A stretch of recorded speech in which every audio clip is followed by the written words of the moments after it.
আসসালামু আলাইকুম। জ্বর যে অ্যাকচুয়ালি কোনো রোগ নয়, এই জিনিসটা আমরা সবাই জানি। কিন্তু সমস্যা হচ্ছে আমরা সব ধরনের জ্বরকে একই রকম মনে করি। আজকে আমরা জ্বরের 4টা ক্লাসিক প্যাটার্ন সম্পর্কে জানবো, যে প্যাটার্নগুলোর সাহায্যে একজন ডাক্তার খুব সহজেই কোনো একটা রোগ নির্ণয় করতে পারেন। এই ভিডিওর শেষে এমন একটি প্যাটার্ন সম্পর্কে জানবো যে প্যাটার্নটি খুবই রেয়ার কিন্তু গুরুত্বপূর্ণ। তাহলে চলুন শুরু করা যাক। আমি সাব্বির হুসাইন, পড়াশোনা করছি রংপুর মেডিকেল কলেজ। প্রথম যে প্যাটার্ন সম্পর্কে জানবো সেটি হচ্ছে অবিরাম জ্বর বা কন্টিনিউয়াস ফিভার। এই জ্বরে শরীরের তাপমাত্রা সারাদিন জুড়ে স্বাভাবিকের তুলনায় অনেক বেশি থাকে। 24 ঘন্টার মধ্যে তাপমাত্রা মাত্র 1 ডিগ্রি এদিক ওদিক হতে পারে, কিন্তু কখনোই স্বাভাবিক অবস্থায় নেমে আসে না। সাধারণত মারাত্মক টাইফয়েড, ফুসফুসের তীব্র ইনফেকশন বা নিউমোনিয়া কিংবা প্রস্রাবের রাস্তার ইনফেকশন এরকম হলে এই ধরনের জ্বর দেখা যায়। দ্বিতীয়টি হলো স্বল্পবিরাম জ্বর বা রেমিটেন্ট ফিভার।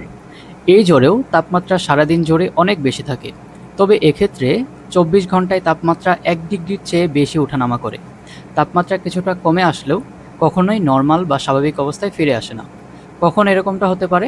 হৃদযন্ত্রের ভিতরের ইনফেকশন বা এন্ডোকার্ডাইটিস, বাতজ্বর, এমনকি টাইফয়েডের কিছু ধাপেও এরকম হতে পারে। তৃতীয় ধরনটি হলো পর্যায়বৃত্ত জ্বর বা ইন্টারমিটেন্ট ফিভার। এতে জ্বর হঠাৎ করেই খুব তীব্রভাবে বাড়ে, আবার নির্দিষ্ট সময় পর একদম নর্মাল হয়ে যায়। এটি একটি নির্দিষ্ট চক্র বা সাইকেলে বারবার ফিরে আসে, যেমনটা আমরা দেখি ম্যালেরিয়া হলে, শরীরে কোথাও পুঁজ বা অ্যাবসেস জমলে, কিংবা রক্তে মারাত্মক ইনফেকশন বা সেপ্টিসেমিয়া ছড়ালে। আর সবশেষে আছে পেল অ্যাবস্টেন জ্বর। এই প্যাটার্নটি খুবই রেয়ার। কয়েকদিন ধরে টানা খুব জ্বর থাকে, আবার পরের কয়েকদিন শরীর একদম স্বাভাবিক থাকে, কোনো জ্বরই থাকে না। এই চক্রটি নিয়মিত বিরতিতে ঘুরতে থাকে। এটি সাধারণত লিম্ফোমা বা এক ধরনের লিম্ফ নোডের ক্যান্সারের লক্ষণ হতে পারে।